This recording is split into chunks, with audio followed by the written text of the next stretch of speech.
Hi, I'm Peter Hentz, and I was one of the concept artists on Sundown. This project was Rare's second foray into the horror genre.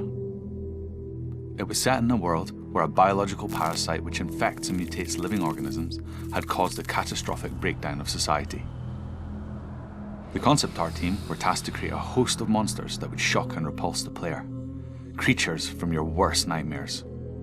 In terms of visual design, we took a lot of inspiration from John Carpenter's 1982 movie, The Thing. Body horror at its finest. There's something terrifying about seeing the human form warped into a hideous monstrosity.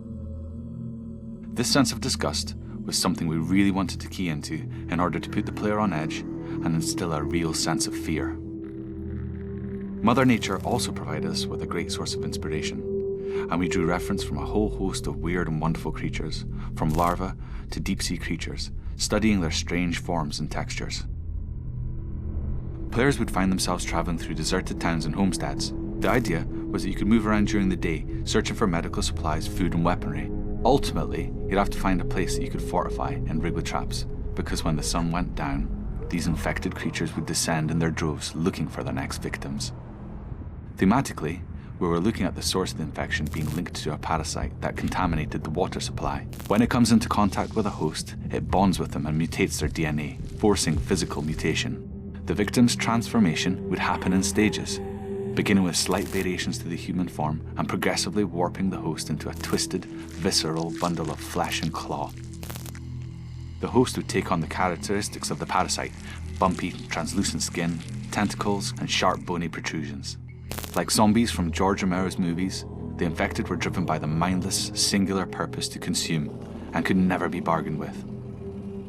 One of my favourite monster designs was Fingerbelly. This poor guy has really had a bad time of it.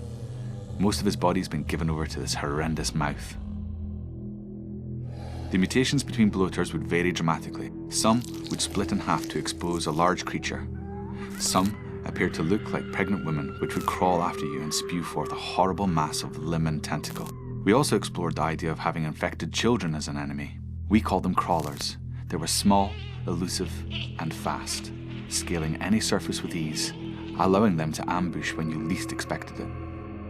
Infected children were never as horribly disfigured as their adult counterparts, as their sole purpose was to transfer the infection. It created an uncomfortable dilemma for the player, as you naturally wouldn't want to harm a child. Since the player was to carry guns and improvised melee weapons, it seemed the players might take a more harsh and final approach to dealing with them. Ultimately, this didn't sit well with the team, and we decided to drop the idea of having infected kids. Sundown was a great project to work on, and even though it didn't continue, it was given a chance to shine in one of our studio's creative jams. A new team within Rare picked up the idea and created a prototype over a few weeks that showcased some of the survival features.